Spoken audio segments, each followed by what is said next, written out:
Hello friends, అందరూ బాగున్నారా friends? ఇంకా మనమైతే మామిడికాయ పచ్చడి ఎలా ప్రిపరేషన్ చేస్తున్నామో ఒకసారి మీకు చూపిస్తున్నా చూడండి ఫ్రెండ్స్. ఫస్ట్ అయితే మామిడికాయలు తీసుకొచ్చి వాటి మీద తొడిమలు తీసేసి ఒక 2 అవర్స్ వాటర్లో నానబెట్టిన తర్వాత చిన్న చిన్న ముక్కలు కట్ చేసుకున్నాం. కట్ చేసుకొని ఫస్ట్ ఉప్పు కారం రెండు ఇట్లా మిక్స్ చేసుకోవాలి. అది ఎంత వేసుకోవాలి ఏందన్న విషయం నాకు కూడా తెలియదు ఫ్రెండ్స్, అది మా అత్తయ్యనే చూసుకుంటది ఎప్పుడు.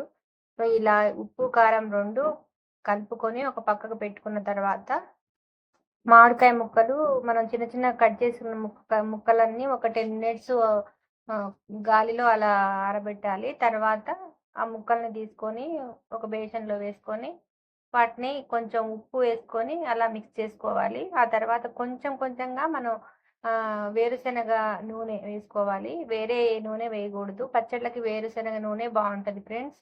ఇంకా వేరుశనగ నూనె వేసుకొని కొంచెం కొంచెం అలా వేసుకుంటూ కలుపుకుంటూ అన్ని ముక్కలకు పట్టేలాగా అలా మిక్స్ చేసుకోవాలి. తర్వాత మెంతి పొడి వేసుకున్నాం. మేమైతే ఆవాలు అలాంటివి వేయం. ఓన్లీ మెంతి పొడి, ఎల్లిపాయలు, ఉప్పు, కారం, పసుపు ఇవే వేస్తాం. నూనె ఇంకేమీ వేయం ఎక్స్ట్రాగా. ఇది మెంతి పొడి కూడా మనకి ముక్కలన్నిటికీ పట్టేలాగా కలుపుకోవాలి. ఇలా కలుపుకున్న తర్వాత ఇందులో పసుపు వేస్తున్నా. పసుపు వేసిన తర్వాత అది కూడా పసుపు కూడా అన్ని ముక్కలకి సమానంగా పట్టేటట్టు కలుపుకోవాలి. తర్వాత కొన్ని ఎల్లిపాయలు తీసుకొని కొంచెం కారం తీసుకొని మిక్సీ పట్టుకొని ఆ రెండు మిక్సీ పట్టుకున్న దాన్ని ఈ మామిడికాయ ముక్కల్లో వేసుకొని ఎల్లిపాయ కారం మంచిగా ముక్కలన్నిటికీ పట్టేటట్టు కలుపుకోవాలి. ఇదేంటంటే ఎల్లిపాయ కారం అలా ముక్కలు కొట్టుకుంటే మంచిగా టేస్ట్ బాగుంటుందంట. సో అలా అయితే చేసుకోవాలి ఫస్ట్. తర్వాత ఇది మంచిగా మిక్స్ చేసుకున్న తర్వాత అందులో ఎల్లిపాయలు పొట్టు తీసుకున్న వాటిని కొంచెం మిక్సీ పట్టుకొని బరకగా అవి కూడా మామిడి ముక్కల్లో ఇలా యాడ్ చేసుకోవాలి. మంచిగా కలుపుకోవాలి. అన్ని ముక్కలకి సమానంగా పట్టేటట్టుగా మంచిగా కలుపుకోవాలి. మనం కలుపుకునే విధానంలోనే ఉంటుంది.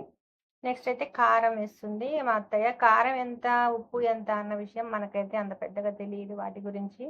ఇంట్లో పెద్దవాళ్ళు ఉన్నప్పుడు వాళ్ళే చూసుకుంటారు, మనకి ఎందుకు ఇదంతా అనేసి. నేను మొత్తం తెచ్చి అక్కడ పెడితే మా అత్తయ్య ప్రిపరేషన్ చేస్తుంది. ఉప్పు కారం అయితే కలుపుతుంది. మంచిగా ఉప్పు, కారం, పసుపు, మెంతులు, ఎల్లిపాయలు ఇవైతే వేసినాం. కొంచెం కొంచెం నూనె వేసుకుంటూ ఇంకా కలిపింది మా అత్తయ్య. ఒక 15 మినిట్స్ అయితే కలుపుతూనే ఉంది. తర్వాత అయితే కొన్ని ఎల్లిపాయలు అలానే వేసాయి. ఎందుకంటే అవి మంచిగా ఆయిల్లో అలా ఉంటే చాలా బాగుంటుంది టేస్ట్ ఆ ఎల్లిపాయలు అలా తింటుంటే.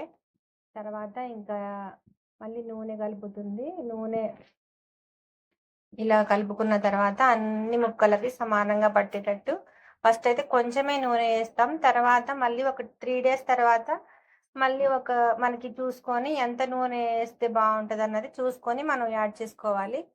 తర్వాత అయితే ఇలా జాడీలోకి తీసింది.